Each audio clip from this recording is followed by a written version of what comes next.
The year was 1846. Winter had come early to Blackwood County, Virginia, a kind of cold that didn't just creep under doors, but seemed to sink into the bones of the land itself. Frost clung to the fences, and the hills rolled quiet beneath a sky the color of old pewter.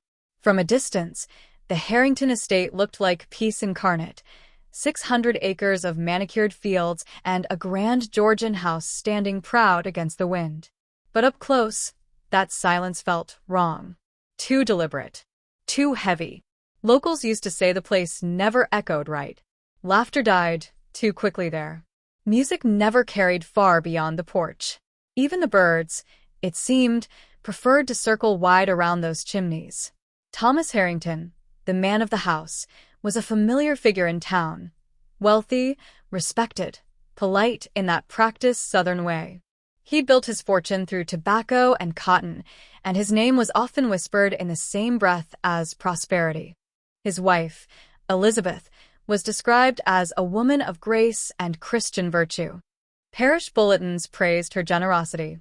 The poor spoke of her orderliness, her composure.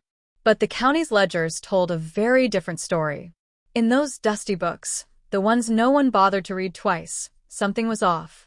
The Harrington Estate reported nearly 3 times as many enslaved women of childbearing age as any other property nearby.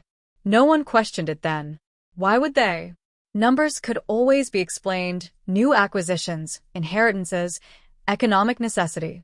But as the years passed, the imbalance only grew.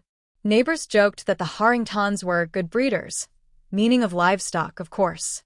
But there were whispers, soft, careful ones, that the same might apply to the humans who lived behind those locked quarters. If you stood by the tree line at night, some said you could see lights flickering in the back buildings, not the slave cabins, but something newer. A long structure with heavy shutters and doors that locked from the outside. The women's quarter, they called it. Still, no one asked questions. The South, after all, was built on silence. And in that silence, something monstrous was taking shape. It would take more than a century, and a chance discovery in 1968 for the truth to begin to surface. A false wall, a hidden cellar, and inside, a small room filled with rusted instruments and a leather-bound journal that shouldn't have survived. The name on its first page? Elizabeth Harrington.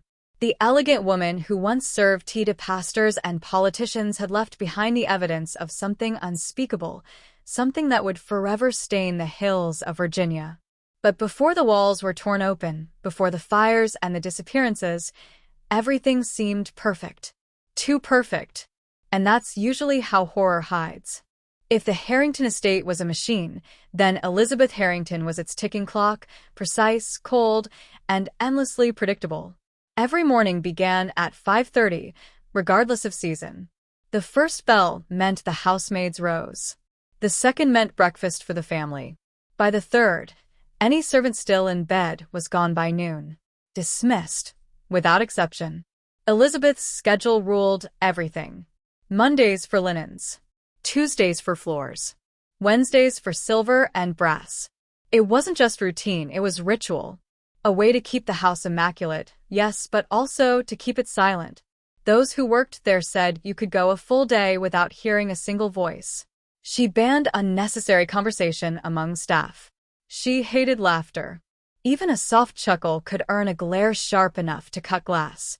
Noise breeds chaos, she once told a housemaid. And chaos invites sin. The workers learned quickly that the safest sound at Harrington House was none at all. But Elizabeth's sense of order didn't stop with the mansion. Beyond the manicured garden stood a new building, the one she personally oversaw from the moment construction began in 1839. It was called the Women's Quarter. Unlike typical slave quarters, shared, cramped, built from rough timber, this one was unusually structured.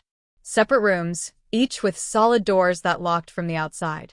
Windows small and high, too narrow to climb through. To outsiders, it seemed oddly sophisticated. To those who lived there, it was a cage.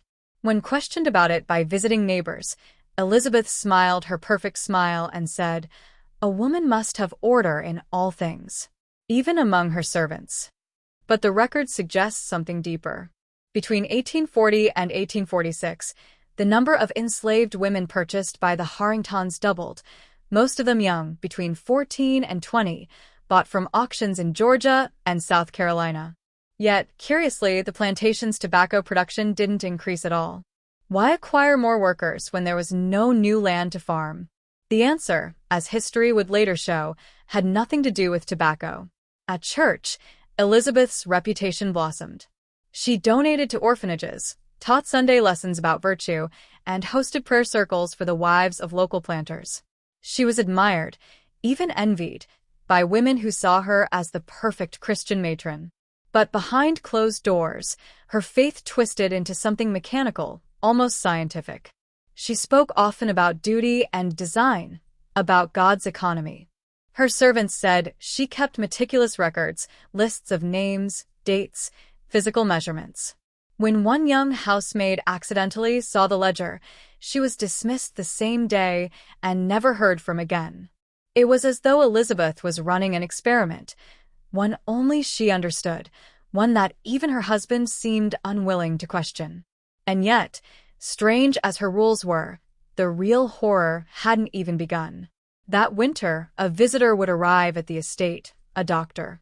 And his presence would mark the beginning of something far darker than silence or control. In the fall of 1846, a carriage rolled quietly up the long drive of the Harrington Estate. The man who stepped out wasn't a politician or a merchant. He was a doctor.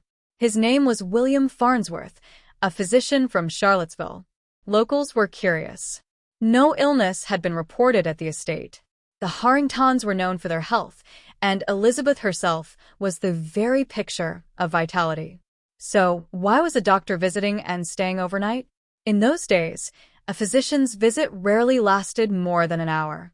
But Dr. Farnsworth came 3 times that autumn, each stay longer than the last. He arrived discreetly after sunset and left before dawn.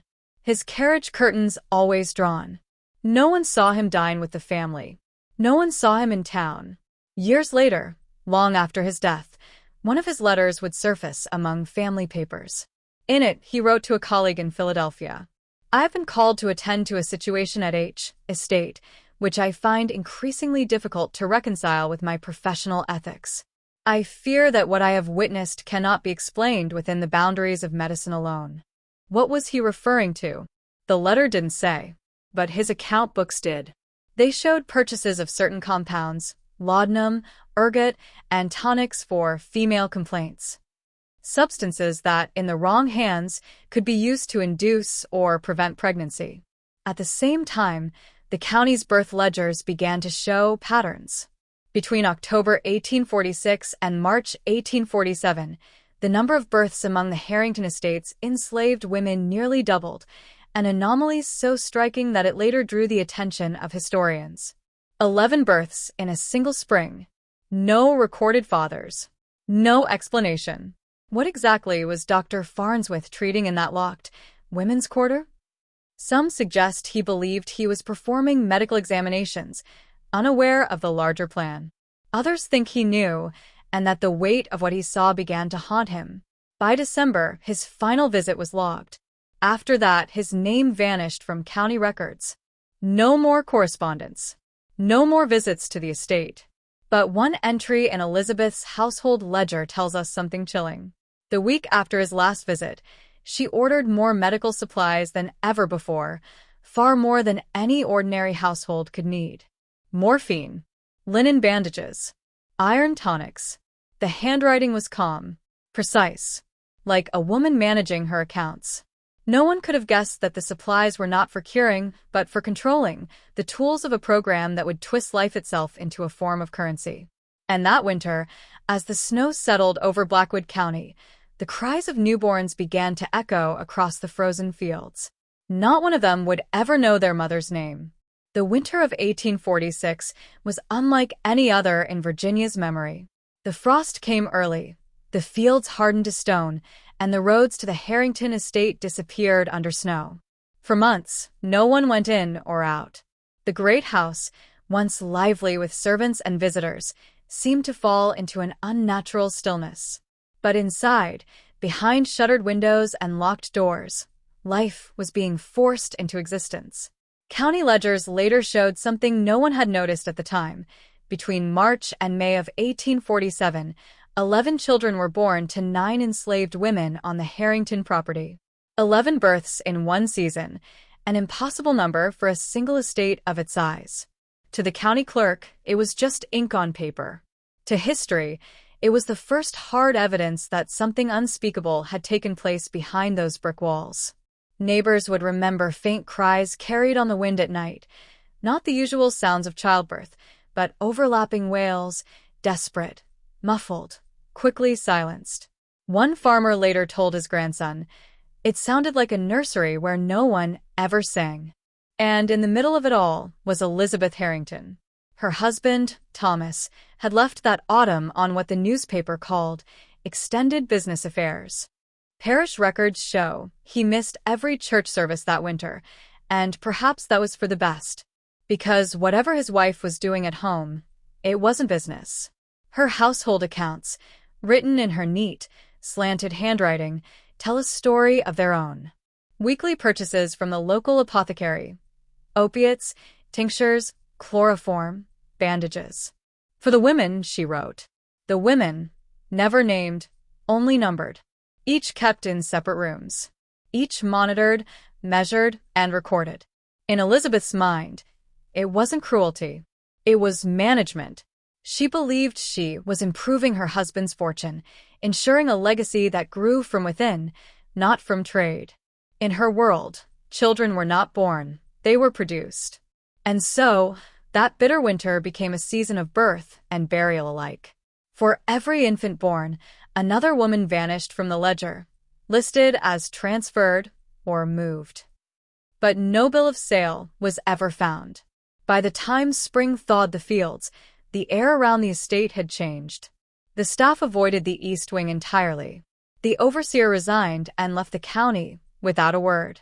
When asked why, he muttered only, "There are things a man shouldn't have to hear." Still, to the outside world, the Harringtons were the picture of stability. Church bulletins thanked Elizabeth for her unfailing charity. No one realized that her form of charity was measured in infants.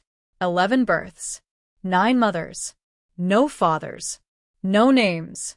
And as the snow melted away, the plantation's books showed a curious entry: 9 children, shipped from Norfolk to New Orleans.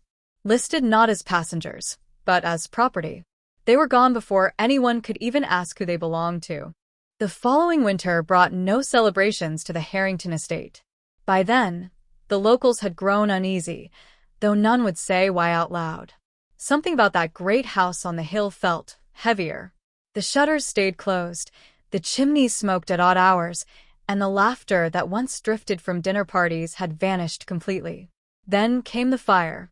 It was the night after Christmas, 1847.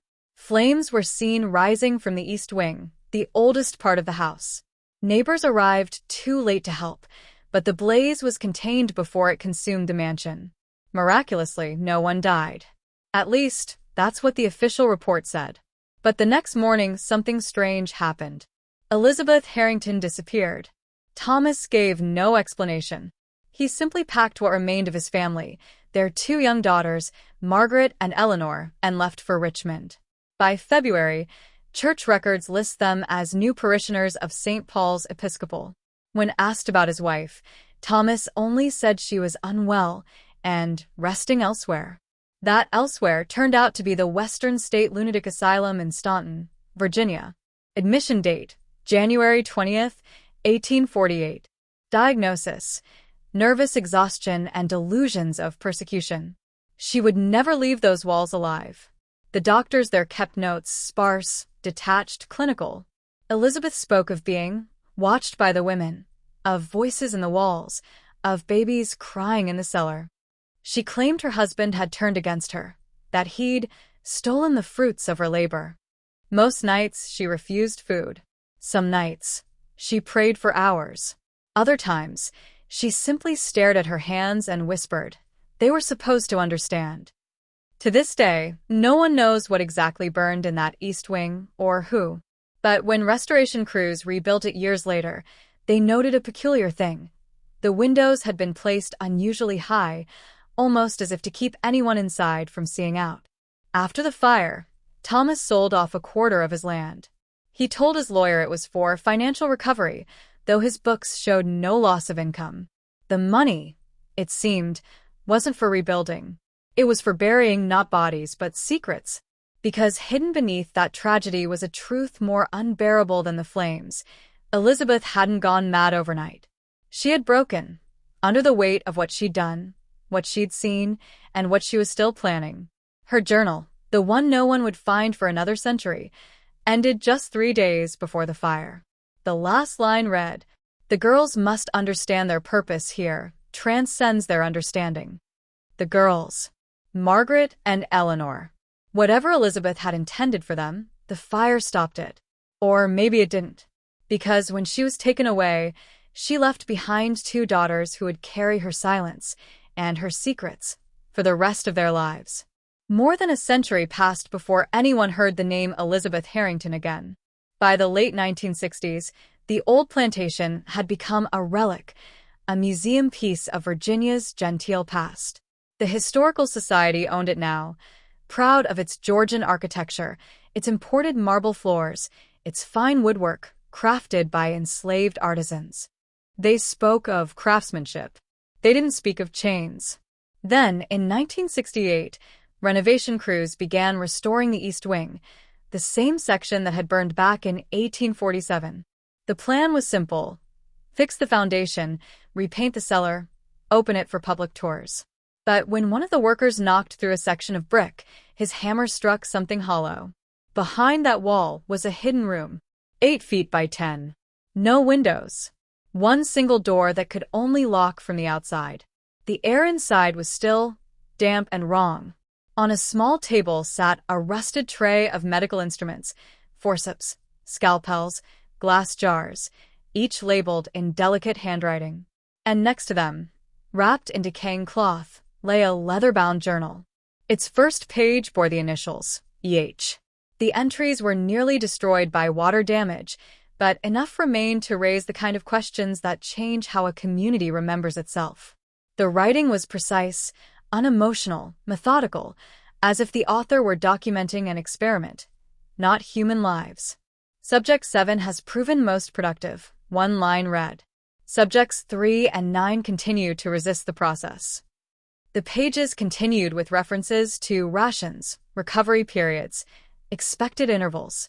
Nowhere did the words woman or mother appear. Only subjects. Professor James Whittaker of the University of Virginia led the first investigation. In his initial notes, he wrote, "The tone of the journal suggests not mere cruelty, but calculation, a clinical program designed for reproductive exploitation." The author seems to consider herself both scientist and overseer. That same year, Whittaker's 40-page report was quietly sealed and archived. By 1969, it had been classified and would stay hidden for decades. But rumors spread fast. Locals whispered that the workers who found the journal refused to go back into the cellar. One said he heard crying when no one else was there. Another claimed he saw small handprints in the dust that hadn't been there the night before. The Historical Society brushed it off, calling them superstitions. They patched the wall, rebuilt the space, and locked the journal away. Officially, it was an unverified artifact. Unofficially, it was proof.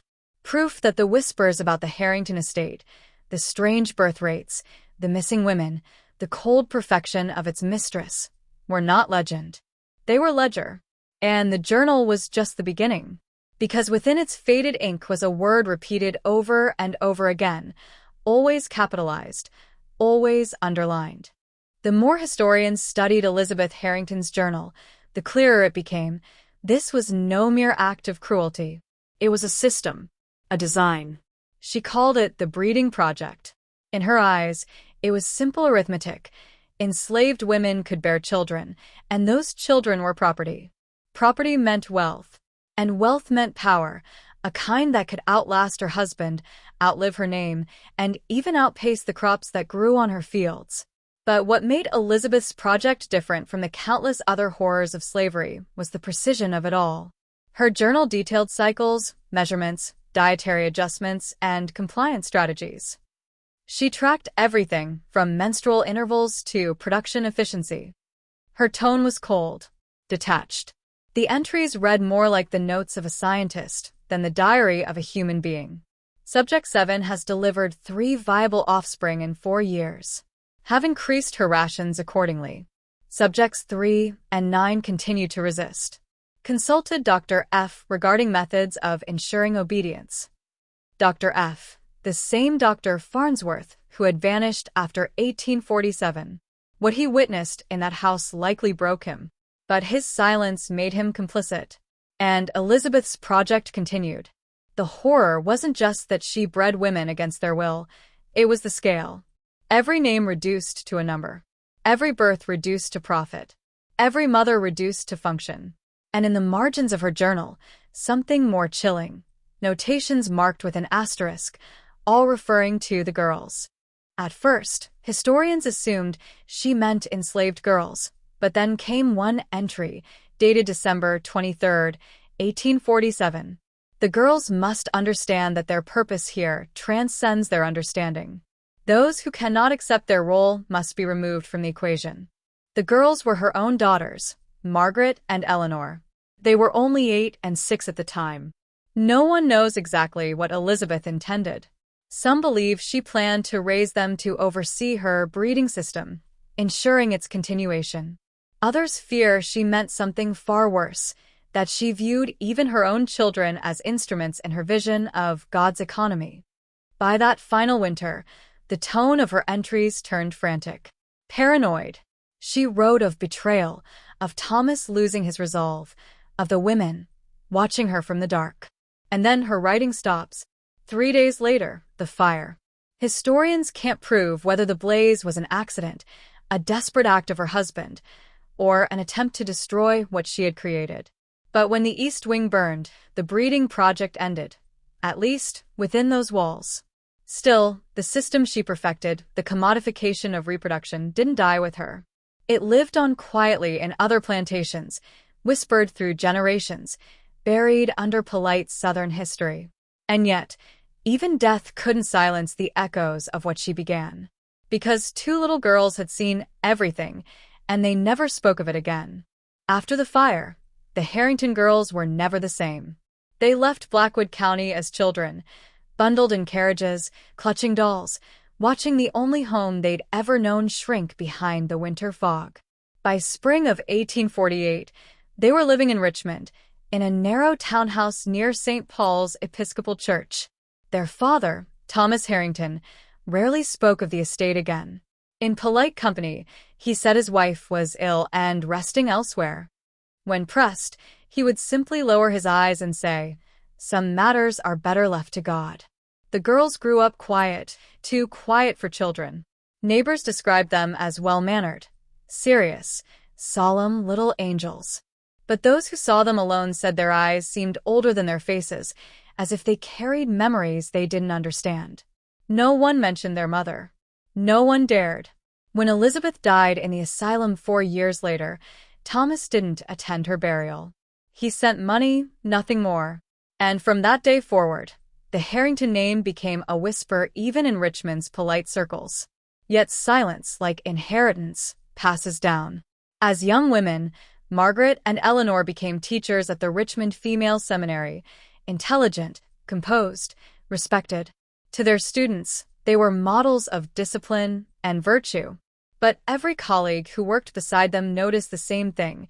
Neither sister ever laughed. They avoided mirrors. They never married. And they never, not once, returned to Blackwood County. When Thomas died in 1863, his will left them both a fortune, but with a peculiar condition. They were forbidden to ever set foot on the estate again. Under no inducements or inquiries, the document read, "Shall my daughters return to the place of their birth?" What was he so afraid of? That the past might find them, or that they might find it? Decades later, fragments of the sisters' lives would reappear in letters, journals, and testimonies. One student recalled Eleanor waking from nightmares, screaming about women in the rooms and babies crying in the walls. Another said Margaret often sat alone after evening prayers, whispering as though answering voices only she could hear. In her old age, Eleanor was asked about her family by a curious pupil researching local history. Her reply, found in a surviving letter, was short but devastating. There are matters regarding one's ancestry that are best left unexplored. I have made my peace with God regarding my mother's actions and my father's complicity. Some doors, once opened, can never be closed again. She died 6 years later, still a teacher, still unmarried, still carrying the burden of a story the world refused to tell. When she passed, her housekeeper remembered her final words. They weren't prayers. They weren't regrets. She simply asked, did they ever give them proper burials? Who she meant, no one knows for sure. But perhaps, in that last breath, she was thinking of the women whose cries once echoed through the house she was born in, the ones her mother had called subjects. History has a strange way of resurfacing, not in full form, but in fragments, like bones in the dirt after a storm. For more than 100 years, the Harrington Estate lay quiet, wrapped in manicured silence. The new owners spoke of its beauty, its old southern charm. No one mentioned the women who once lived and died behind those walls. Then came the researchers. In the 1950s, a young historian named Sarah Collins stumbled across an odd note in the University of Virginia archives, a pattern of unusually high birth rates recorded on the Harrington plantation between 1840 and 1847. It didn't make sense. The property wasn't expanding. There were no new labor contracts, no change in production. Just births. Her curiosity became obsession. She began connecting dots no one else dared to link. Purchase records of enslaved girls, sudden shipments of infants from Norfolk to New Orleans, the disappearance of a local doctor. And then, the fire, the asylum, the silence. In 1963, Sarah wrote in her journal, "What emerges is not simply cruelty, but system, a design of reproduction and profit, conceived and executed by a woman. I believe Elizabeth Harrington was the architect of a deliberate breeding program." She was right, but she wouldn't live to publish her findings. Within a year, she withdrew from her doctoral program, citing personal distress. Colleagues later said she grew paranoid, convinced she was being followed, that certain documents she'd accessed were suddenly restricted. Before she disappeared, she mailed one last letter to a friend. "I understand now why the Harrington daughters never spoke. Some knowledge changes you irrevocably." She burned her notes. What she'd uncovered was rediscovered only years later when Professor James Whittaker, unaware of Sarah's work, reopened the investigation after the discovery of Elizabeth's journal. His report was classified soon after completion. Even so, bits of truth kept breaking through the cracks. In 1977, construction workers digging 3 miles from the old estate unearthed 7 skeletons, all female, all between 15 and 25, each showing signs of multiple pregnancies. County officials quickly reburied them, calling it an unrelated historical find. But the profile matched perfectly with Elizabeth's subjects. No markers were placed. No further analysis was done. The same silence that had buried those women a century earlier buried them again, this time under bureaucracy and polite indifference.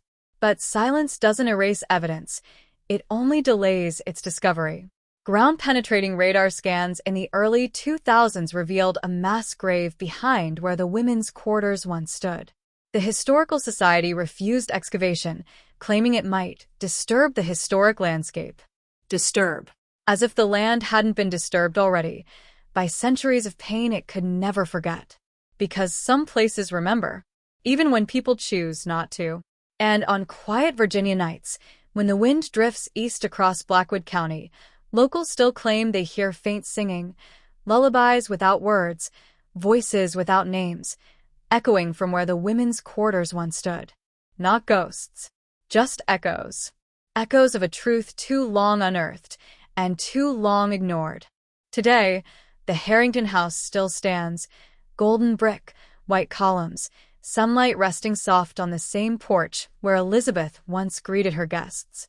Tour guides speak of its architectural grace, its fine preservation, and its place in Virginia's heritage. They point out the grand staircase, the imported chandeliers, the symmetrical lines of Georgian design. But they never mention the cellar.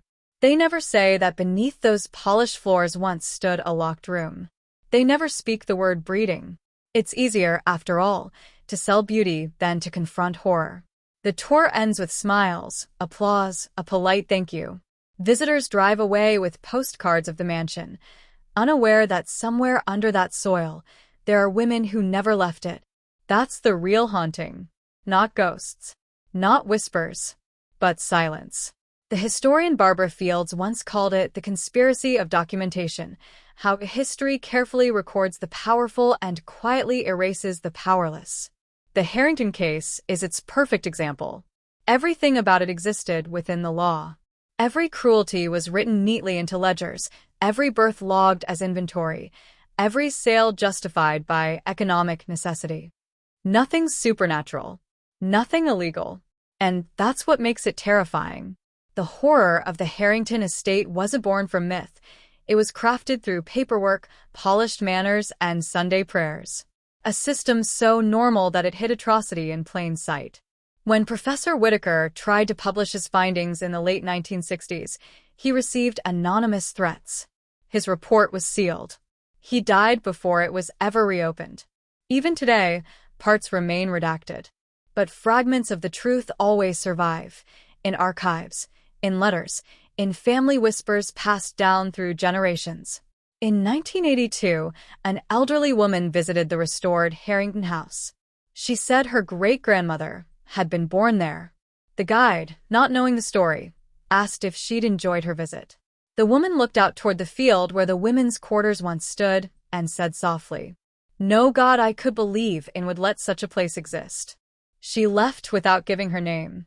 Perhaps she was one of the descendants of those who endured Elizabeth's system, those women whose children were sold, whose names were lost, but whose blood still runs quietly through the living. And maybe that's the real haunting, not restless spirits, but inherited silence. Not curses, but memories buried so deep they've become part of the land itself.